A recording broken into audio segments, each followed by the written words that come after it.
السلام عليكم ورحمة الله وبركاته. كيف حالكم؟ إن شاء الله تكونوا بخير.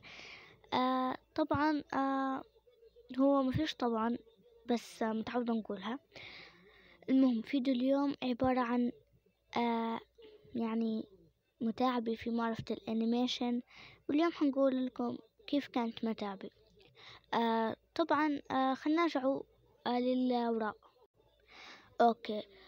طبعا انا كنت نتفرج على الانيميشن ونحبه، نبى نحاول نعرف كيف ندير انيميشن، بس ما نعرفش في البداية. يعني بعد هلبا نزلت تطبيق اسمه كاب كات، اللي هو هذا التطبيق. كنت نرسم عليه عادي، بس ما كانش عجبني هلبا. اوكي. بعدها من صحاب مشروع اني ندير في انيميشن، نزلت على اليوتيوب اول حاجة وماش نزلت بعدها. ما كنتش نعرف اني ندير في انيميشن، وبعدها لما لاحظت ان في هلبا انيميشنز يديروا في يستخدموا هذا التطبيق للانيميشن، قلت خلنا نعطيه فرصة تانية وننزله.